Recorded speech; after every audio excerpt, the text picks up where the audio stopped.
25 जून 1975 यानी कि आज ही के दिन देश में आपातकाल लगा था। तब देश की प्रधानमंत्री रही इंदिरा गांधी ने देश पर आपातकाल की घोषणा की थी। बेशक इस बात को 47 साल पूरे हो चुके हों, वो वक्त भी गुजर चुका हो, लेकिन 25-26 जून 1975 की वो दरमियानी रात भारतीय इतिहास में वो स्याह रात बन गई जिसे लोग कभी भूल नहीं सकते। दरअसल देश के लोकतंत्र पर यह बदनुमा दाग लग चुका था। हम आज आपको उस 24 घंटे में क्या और कैसे रची गई आपातकाल की पटकथा उससे रूबरू कराने जा रहे हैं। साथ ही ये भी आपको बताएंगे कि किन परिस्थितियों में और आखिर इंदिरा ने आपातकाल लगाने का फैसला क्यों किया। वो देश में असंतोष का काल था, राजनीतिक असंतोष का काल। केंद्र की कांग्रेस सरकार के खिलाफ देश भर में आवाजें लगातार बुलंद हो रही थी। बिहार और गुजरात में विधानसभाएं भंग की जा चुकी थी। विपक्षी पार्टियों के बड़े कद्दावर नेता आंदोलन कर रहे थे। लोकनायक जयप्रकाश नारायण ने सरकार की नीतियों के विरोध में 1974 में भारतीय राजनीति और सामाजिक परिदृश्य में बदलाव लाने के लिए संपूर्ण क्रांति का नारा दिया था। देश के युवा उस दौरान उनके साथ थे।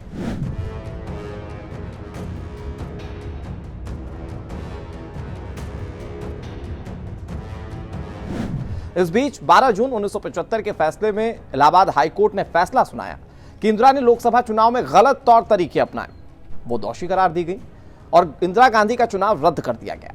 यह मामला सन 1971 के आम चुनाव का था। इंदिरा गांधी की सीट रायबरेली से विपक्ष ने समाजवादी आंदोलन से निकले राजनारायण को उतारा था। नतीजे आए तो इंदिरा गांधी विजयी घोषित हुई। हालांकि राजनारायण चुनावी प्रक्रिया से पूरी तरह से संतुष्ट नहीं थे। उन्होंने इलाहाबाद हाईकोर्ट में इंदिरा के खिलाफ याचिका दाखिल की थी। इंदिरा पर चुनाव जीतने के लिए अनुचित तरीकों का इस्तेमाल करने का आरोप लगाया गया। 4 साल तक सुनवाई चली और फैसला 1975 में आया।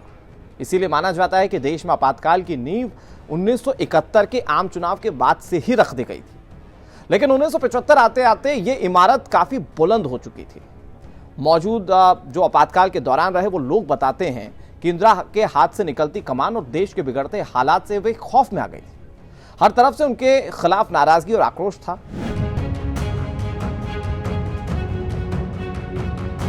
वो 25 जून 1975 की सुबह थी जब पश्चिम बंगाल के मुख्यमंत्री सिद्धार्थ शंकर रॉय के फोन की घंटी बजी। वे उन दिनों दिल्ली में थे और बंग भवन के अपने कमरे में लेटे हुए कुछ पढ़ रहे थे। फोन इंदिरा गांधी के ऑफिस से था और फोन पर थे उनके विशेष सहायक आर.के. धवन, जो उन्हें प्रधानमंत्री निवास पर जल्द से जल्द आने के लिए कह रहे थे। तब इंदिरा गांधी का आवास एक सफदरजंग रोड पर था। रॉय जैसे ही वहां पहुंचे उन्होंने इंदिरा गांधी को काफी परेशान देखा। देश के बिगड़ते हालात पर बातचीत करते हुए इंदिरा ने रॉय को कहा कि यह समय आ चुका है कि वे कड़े फैसले लें। विपक्ष जिस तरह से मांगे कर रहा है और देश की व्यवस्था चरमरा रही है, ऐसे में देश को सख्त फैसले लेने की जरूरत उन्होंने बताई। सिद्धार्थ शंकर रॉय के संवैधानिक मामलों के जानकार होने और इंदिरा के खास होने की वजह से वे उन पर विश्वास ज्यादा करती थी। अचानक इंदिरा की ऐसी बातें सुनकर रॉय पहले घबरा गए और फिर उन्होंने कुछ वक्त की मोहलत मांगी।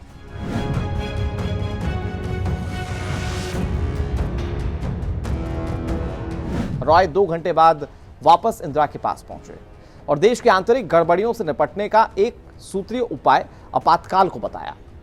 इंदिरा पूरे मामले को गुपचुप तौर पर करना चाहती थी, इसीलिए उन्होंने कई मामलों में और सलाह लेना शुरू कर दिया, जिसमें उन्होंने ये भी कहा कि वे अपने मंत्रिमंडल को ये जानकारी नहीं देना चाहती हैं। तब वे रॉय ही थे जिन्होंने इंदिरा को सुझाया कि वो सीधे राष्ट्रपति फखरुद्दीन से अनुच्छेद 352 पर बात करें और आपातकाल की घोषणा कर दें।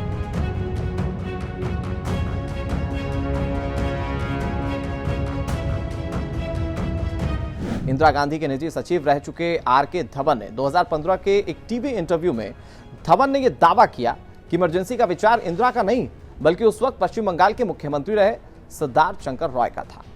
बकौल धवन, रॉय ने 8 जनवरी 1975 को ही पत्र लिखकर इंदिरा गांधी को आपातकाल लगाने का सुझाव दे दिया था।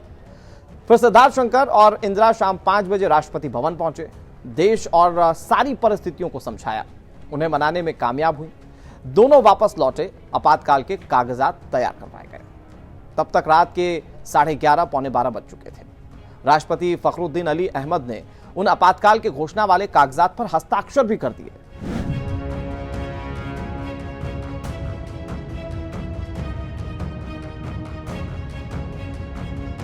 भले ही घोषणा 26 जून को हुई, लेकिन राष्ट्रपति ने 25 जून की रात ही आपातकाल के कागजात पर देश के काले दिन पर मुहर लगा दी थी।